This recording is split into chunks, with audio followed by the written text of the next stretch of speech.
Tonight, a prom for people all ages is set to be in Central New York. More on what decade this is themed after and how you can be involved. New York State raises the age to buy tobacco products. What Governor Cuomo says is the reason for this change. And a rapper is shot dead at age 33. Why fans outside the crime scene spoke about his involvement with the community. WTOP 10 Nightly News starts now.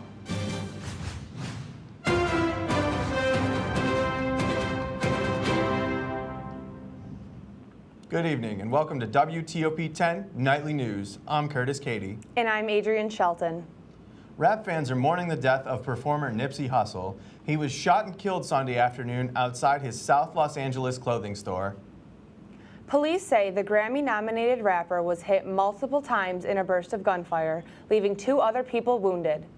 The rapper's clothing store is just one of several businesses he owned on the block where he was shot. Hundreds of mourners gathered near the crime scene to pay tribute. He cared about us. I care about him.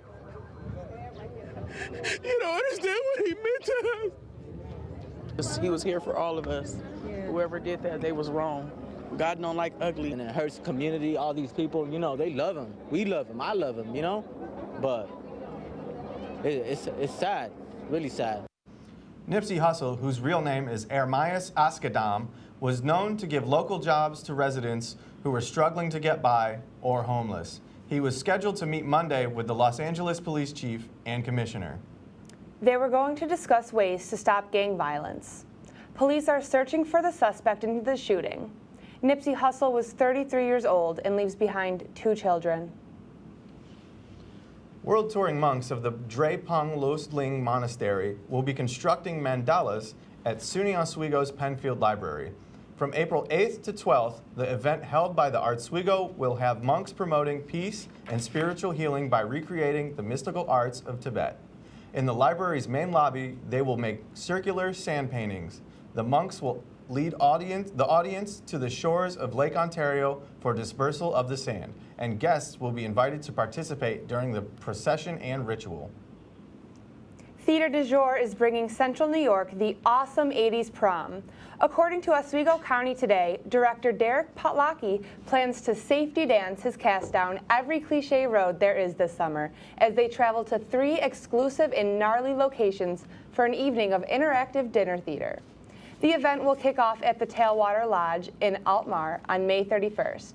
For tickets, you can visit the Theater du Jour's website. We have reporter Brandon Cortez in the studio to discuss a crisis in Central New York. Brandon, can you tell us a little more? Yeah, sure. Thank you, Curtis. Oneida County Police reported over 20 heroin overdoses, including 5 deaths. Numbers are high in Central New York, but they're not impossible to decrease. As for the case of one person, she managed to change her life around. Heroin has hooked hundreds of thousands of people. Almost being like inside your mother's womb again, like being home. It gave you that feeling, you know? Alyssa Swerk started experimenting with prescription pills at 13. At 19, she says she was addicted to heroin. One day at a time, she recovered and said she felt like a new person. So it's like almost like being born again. I like to say it's like a new world. Overdose deaths are on the rise. Just over 20 were recorded in Central New York last week. Experts we talked to are pushing for the government to prioritize addicts who desperately need help. This has been going on a lot longer than 2 years. So if we would add up the total death toll, this is like World War II.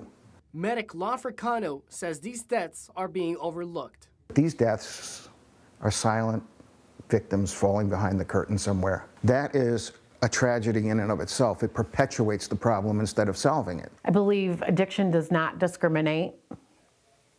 It could happen to anyone. Swerk calls the recent deadly overdoses heartbreaking and says only by the grace of God did she survive her addiction. And one thing I tell people is that there is help available. Just don't give up. It was a difficult battle for Swerk. She says if she did it, others can too. Brandon Cortez reporting. Alyssa Swerk has been clean for 5 years. She recommends that people in need reach out to heat rehab centers for help. New York State lawmakers have banned the use of plastic bags in an effort to cut down on waste.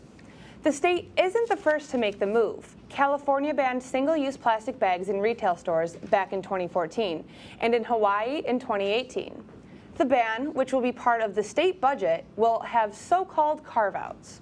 This will still let you get plastic carryout bags for food delivery, dry cleaning, and the supermarket. We asked some Oswego State students and professors how they felt about this ban, and their answers were not mixed. We use plastic bags so much in our everyday life that it's great for the environment, but it's challenging to see how we're going to do it in practice. Paper, and I love bringing my own bags. I think not having plastic in our environment is the best way to go. I mean, honestly, it's a good idea in retrospect because it's going to help the environment in the long run. You figure any of that waste that's going to the waters or just going to the pollution itself, it's not really going to help. The statewide ban on plastic bags goes into effect next March. The New York State Legislature has passed the state's $175.5 billion budget.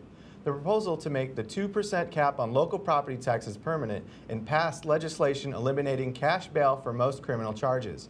The approval of this budget will make Governor Andrew Cuomo the highest paid governor in the entire nation, effective January 1st, 2021. The state has also approved the raise of the tobacco age from 18 to 21. In a press release, Governor Cuomo says the lifelong health effects of tobacco cannot be overstated, and in New York, we are committed to doing everything in our power to keep tobacco products out of the hands of young people. The new law will go into effect in 120 days. Now let's take a quick look at the weather with Storm Team 10 meteorologist Dan Maslowski.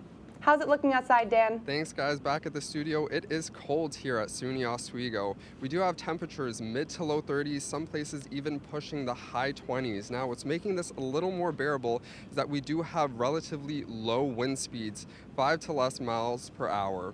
Now, if we look at live radar and satellite, we don't really have that much going on.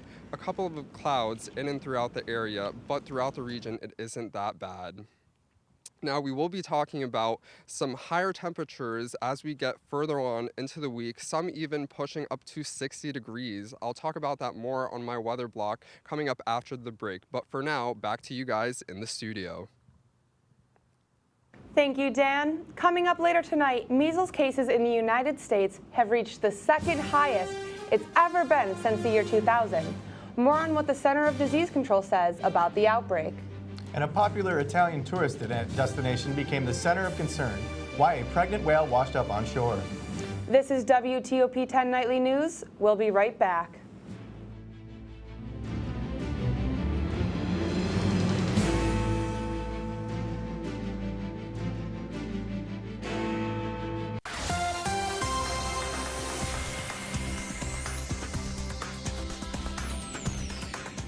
Good evening, Storm Team 10 meteorologist Daniel Maslowski here with your checking on the weather. Current temperatures outside pretty cool, mid 30s to low 30s, even some places pushing the high 20s, such as Watertown at 29 degrees and Walworth at 28 degrees.